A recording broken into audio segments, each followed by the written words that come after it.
Morning, this is the top of Secret Mountain. I've walked up here and this is the first flats area I've found all day. Darn it, because you can't see the scenery because of the trees. Oh well, let's talk anime instead. Cosmo Warrior Zero.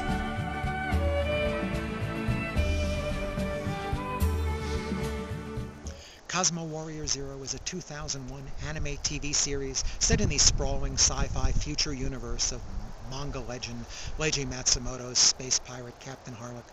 The story is set at about 1,000 years in the future, where space travel is common and humans have expanded throughout the galaxy and bumped into a few alien races as well.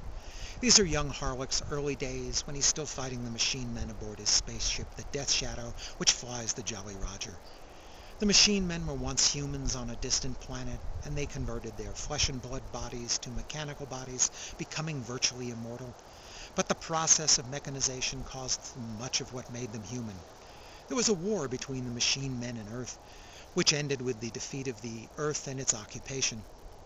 Warrior Zero is a human who lost his family in this war with the machine men, but now he's captain of the terrestrial independent fleet of the Space Force of occupied Earth, under the command of the machine men.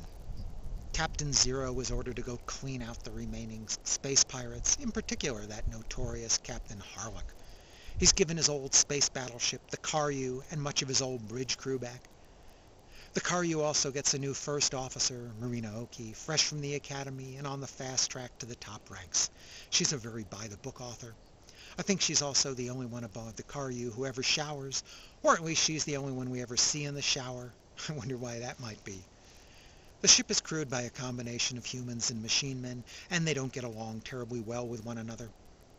From Captain Zero's old crew, Ishikura, Rai, and Umihara don't have much use for the machine men aboard, but whether they like it or not, the Karyu's bridge now has a couple of machine men on it, such as Axel and Phase. If this situation continues to escalate, it could become very dangerous.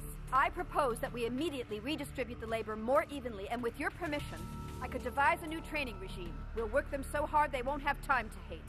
Ms. Oki, extra duties aren't going to make this crew any happier. That's not going to work. But sir, Will the captain report to the bridge, please? We're approaching warp coordinates. Captain Zero's first job is to get his crew together and test the Karyu's new main weapon, the St. Elmo. But he's going to have a very early run-in with Captain Harlock as well. When a space pirate attacks a space freighter, Zero immediately jumps in to protect it. But then the notorious Captain Harlock's ship, the Death Shadow, shows up too. Starboard thrusters! Hard to port. Bring her around. Yes, sir. Hard to port. Vulnerable to attack. Advise retreat. Full port thrusters!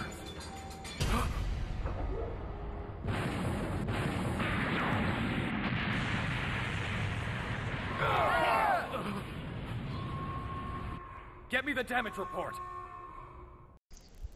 As the story progresses, Zero develops a grudging respect for Captain Harlock, even if he has been ordered to capture him.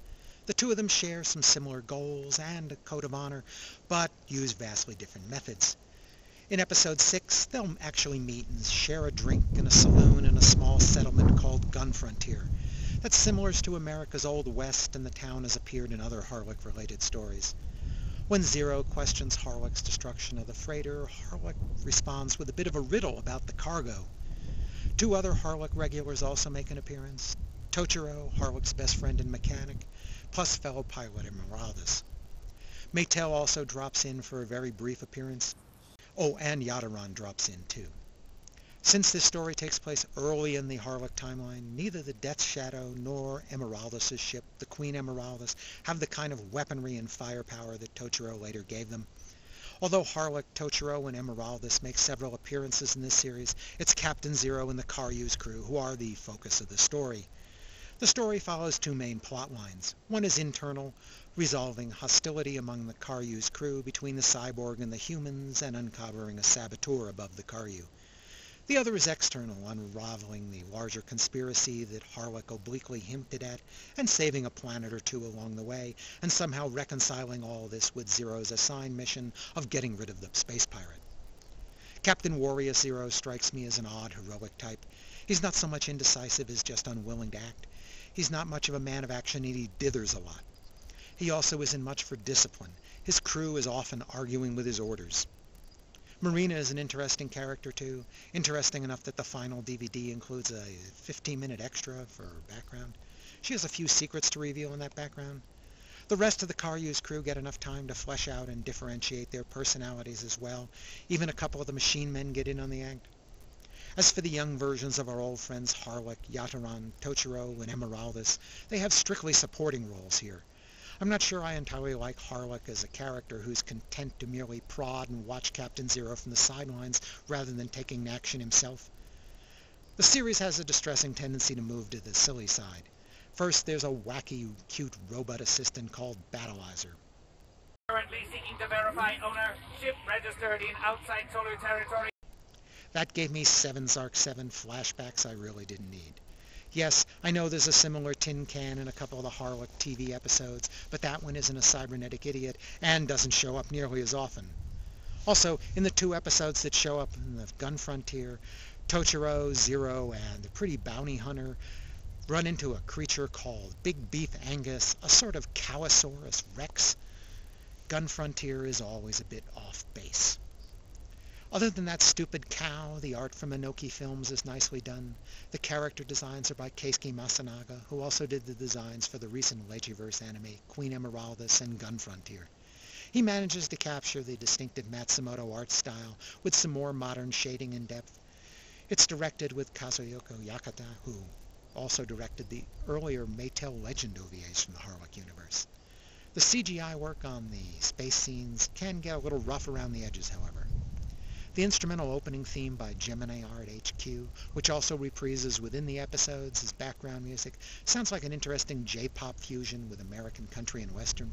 It's the only music that stuck with me from the series. As for Media Blaster's English dub, the English voices of Zero and the Karyu's crew are okay, but I couldn't stand the English versions of Harlock and Tochiro in the episodes where they appeared. Also, the dub introduces some snatchy English idiom expressions that don't fit the milieu. I recommend the Japanese soundtrack with English subtitles instead. Overall, I give Cosmo Warrior Zero 3.5 stars. Cosmo Warrior Zero is part of a welcome 21st century revival of the Harlock franchise after almost 20 years of absence from anime. Any Matsumoto is worth a watch in my book, but although Zero is an interesting character to contrast with Harlock, the end result here just doesn't have the same sense of excitement or romantic drama that a Harlock story should. It seems odd that the last decade has seen half a dozen of these new titles from the Leiji Matsumoto universe of Captain Harlock released in North America, whereas only 2 of the original anime from 30 years ago were ever given an English anime release, and those 2, Galaxy Express 39 movie and the Arcadia of My Youth movie, are both long out of print. I know the industry bloggers say that the classics don't sell well in the US, but do their sequels? Media Blasters has spread the 13 original TV series episodes onto 4 DVDs, plus they've put on the 2 special episodes made later.